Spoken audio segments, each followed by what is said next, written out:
ಗದಗ ಜಿಲ್ಲೆಯ ಬೆಟಗೇರಿಯ ಬಡ್ಡಿ ಬಕಾಸುರ ಮಿಸ್ಕಿನ್ ಯಲ್ಲಪ್ಪ ಮತ್ತೊಂದು ಅಟ್ಟಹಾಸ ಬಯಲಾಗಿದೆ. 6 ಲಕ್ಷ ಸಾಲಕ್ಕೆ 15 ಗುಂಟೆ ಜಾಗ ಬರೆಸಿಕೊಂಡಿದ್ದಾರೆ.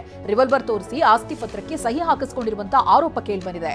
ಹೇಮಲತಾ ಜೈನ್ ಎಂಬ ಮಹಿಳೆ ಈ ಬಗ್ಗೆ ಗಂಭೀರ ಆರೋಪ ಮಾಡಿದ್ದಾರೆ. ಸಿಕ್ಕಿಬಿದ್ದಿದ್ದಾನೆ. ಮೈಸೂರಿನಲ್ಲಿ ಗನ್ ಹಿಡಿದು ರೀಲ್ಸ್ ಮಾಡ್ತಾ ಇದ್ದ ಆರೋಪಿಯನ್ನ ಪೊಲೀಸರು ವಶಕ್ಕೆ ಪಡೆದಿದ್ದಾರೆ. ಸರಸ್ವತಿಪುರಂ ಹಾಗೆ ಕೃಷ್ಣರಾಜ ಸಂಚಾರ ಪೊಲೀಸರು ರೀಲ್ಸ್ ಯುವಕನನ್ನ ವಶಕ್ಕೆ ಪಡೆದು ತನಿಖೆ ಮಾಡ್ತಿದ್ದಾರೆ. ರೀಲ್ಸ್ಗಾಗಿ ಯುವಕ ಗನ್ ಹಿಡಿದು ಪೋಸ್ ಕೊಟ್ಟಿದ್ದ. ವಿಚಾರಣೆ ವೇಳೆ ಅದು ರಿಯಲ್ ಗನ್ ಅಲ್ಲ, ಪಟಾಕಿ ಗನ್ ಅನ್ನೋದು ಗೊತ್ತಾಗಿದೆ. ಸೋಷಿಯಲ್ ಮೀಡಿಯಾ ರೀಲ್ಸ್ಗಾಗಿ ವಿಡಿಯೋ ಮಾಡಿದ್ದಾಗಿ ಹೇಳಿಕೆ ನೀಡಿದ್ದಾರೆ. ಪೊಲೀಸರು ಆರೋಪಿಯ ಕಾರನ್ನ ಕೂಡ ಸೀಸ್ ಮಾಡಿದ್ದು, ಸರ್ಕಾರಿ ವಾಹನ ಯಾವುದು ಅನ್ನೋದ್ರ ಬಗ್ಗೆನೂ ಕೂಡ ತನಿಖೆಯನ್ನ ಮಾಡ್ತಿದ್ದಾರೆ.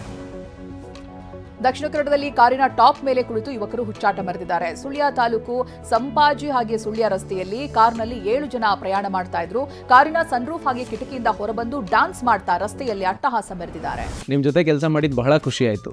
ನೀವೇ ಬೆಸ್ಟ್ ಬಾಸ್. ಇಷ್ಟು ಮ್ಯಾನೇಜರ್ ಆಗಿದ್ದೆ, ಇನ್ನು ಮುಂದೆ ಬಾಸ್ ಆಗ್ತೀನಿ. ಹೇಗೆ boss Vala? Boss Vala, B the boss.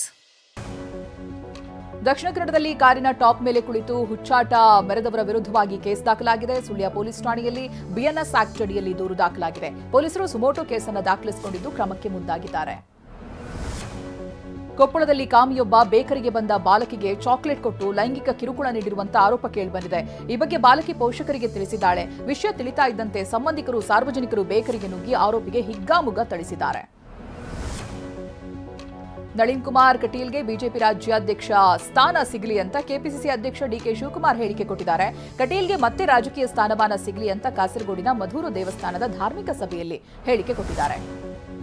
ಇಂದು ಹುಬ್ಬಳ್ಳಿಯಲ್ಲಿ ಬಿಜೆಪಿ ಉಚ್ಚಾಟಿತ ಶಾಸಕ ಯತ್ನಾಳ್ ಸುದ್ದಿಗೋಷ್ಠಿಯನ್ನು ನಡೆಸಲಿದ್ದಾರೆ.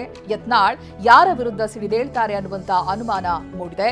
ನಿನ್ನೆ ಹುಬ್ಬಳ್ಳಿಯಲ್ಲಿ ಅಖಿಲ ಭಾರತ ಲಿಂಗಾಯತ ಪಂಚಮಸಾಲಿ ಸಮುದಾಯ ಯತ್ನಾಳ್ ವಿರುದ್ಧವೇ ತಿರುಗಿಬಿದ್ದಿತ್ತು.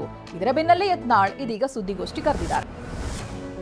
ದೆಹಲಿಯ ವಜೀರಾಬಾದ್ನಲ್ಲಿ ಭಾರೀ ಅಗ್ನಿ ಅವಘಡ ಸಂಭವಿಸಿದೆ. ಪೊಲೀಸರ ವಶದಲ್ಲಿದ್ದ 345 ವಾಹನಗಳು ಸುಟ್ಟು ಭಸ್ಮ ಆಗಿದೆ. ಬೆಳಗ್ಗಿನ ಜಾವ 4:30 ಸುಮಾರಿಗೆ ಘಟನೆ ಸಂಭವಿಸಿದೆ. 7 ಅಗ್ನಿಶಾಮಕ ವಾಹನ ಸಿಬ್ಬಂದಿ ಬೆಂಕಿ ನಂದಿಸಿದ್ದಾರೆ. ದೇಶದ ಮೊದಲ ವರ್ಟಿಕಲ್ ರೈಲ್ವೆ ಬ್ರಿಡ್ಜ್ ಲೋಕಾರ್ಪಣೆಗೆ ಸಜ್ಜಾಗಿದೆ. ರಾಮೇಶ್ವರಂಗೆ ತೆರಳುವ ಭಕ್ತರಿಗೆ, ಧನುಷ್ಕೋಟಿ ಪ್ರವಾಸಿಗರಿಗೆ ಅನುಕೂಲವಾಗುವ ನಿಟ್ಟಿನಲ್ಲಿ ಬ್ರಿಡ್ಜ್ ಅನ್ನು ನಿರ್ಮಾಣ ಮಾಡಲಾಗಿದೆ. ಕೆಲವೇ ಕ್ಷಣಗಳಲ್ಲಿ ಪ್ರಧಾನಿ ಮೋದಿ ಸೇತುವೆಯನ್ನು ಉದ್ಘಾಟಿಸಲಿದ್ದಾರೆ. ಪಂಬನ್ ಹಾಗೆ ರಾಮೇಶ್ವರಂ ನಡುವಿನ ದೇಶದ ಮೊದಲ ವರ್ಟಿಕಲ್ ಲಿಫ್ಟ್ ಸಮುದ್ರ ಸೇತುವೆ ಇದಾಗಿದೆ. 535 ಕೋಟಿ ರೂಪಾಯಿ ವೆಚ್ಚದಲ್ಲಿ ಪಂಬನ್ ಸೇತುವೆ ನಿರ್ಮಾಣವಾಗಿದೆ. ಸೇತುವೆ ಮೇಲೆ ರೈಲು 75 ಕಿಲೋಮೀಟರ್ ವೇಗದಲ್ಲಿ ಚಲಿಸಲಿದೆ. ಸೇತುವೆ ನಿರ್ಮಾಣಕ್ಕೆ ಶೆರ್ಜರ್ ರೋಲಿಂಗ್ ಲಿಫ್ಟ್ ತಂತ್ರಜ್ಞಾನವನ್ನು ಬಳಕೆ ಮಾಡಲಾಗಿದೆ. ರಾಮನೂರು ಅಯೋಧ್ಯೆಯಲ್ಲಿ ರಾಮನವಮಿಯ ಸಂಭ್ರಮ ಕಳೆಗಟ್ಟಿದೆ. ರಾಮನವಮಿ ಹಿನ್ನೆಲೆ ರಾಮ ಮಂದಿರವನ್ನ ವಿದ್ಯುತ್ ದೀಪಗಳಿಂದ ಅಲಂಕಾರ ಮಾಡಲಾಗಿದೆ. ಇವತ್ತು ಮಧ್ಯಾಹ್ನ ಬಾಲರಾಮನ ಮೂರ್ತಿಗೆ ಸೂರ್ಯಾಭಿಷೇಕ ನಡೆಯಲಿದ್ದು ಲಕ್ಷಾಂತರ ಭಕ್ತರು ಇದನ್ನು ಕಣ್ತುಂಬಿಕೊಳ್ಳಲಿದ್ದಾರೆ. ದೇಶಾದ್ಯಂತ ರಾಮನವಮಿ ಸಂಭ್ರಮ ಕಳೆಗಟ್ಟಿದೆ. ಅಯೋಧ್ಯೆಯಲ್ಲಿ ಬಾಲರಾಮನಿಗೆ ಇವತ್ತು ಸೂರ್ಯ ತಿಲಕ ಬಿಡಲಿದ್ದಾನೆ. ಲಕ್ಷಾಂತರ ಭಕ್ತರು ಈ ಅದ್ಭುತ ಕ್ಷಣವನ್ನ ಕಣ್ತುಂಬಿಕೊಳ್ಳುವುದಕ್ಕೆ ಆಗಮಿಸ್ತಾ ಇದ್ದಾರೆ. ಸರಯೂ ನದಿ ತೀರದಲ್ಲಿ ಸಹಸ್ರ ಸಂಖ್ಯೆಯಲ್ಲಿ ಜನ ಪುಣ್ಯ ಸ್ನಾನ ಮಾಡ್ತಿದ್ದಾರೆ. ರಾಜಧಾನಿ ಬೆಂಗಳೂರಿನಲ್ಲೂ ರಾಮನವಮಿ ಸಂಭ್ರಮ ಕಳೆಗಟ್ಟಿದೆ. ಬೆಂಗಳೂರಿನ ಹಲವು ದೇಗುಲಗಳಲ್ಲಿ ರಾಮನಾಮ ಜಪ ಮಾಡಲಾಗ್ತಾ ಇದೆ.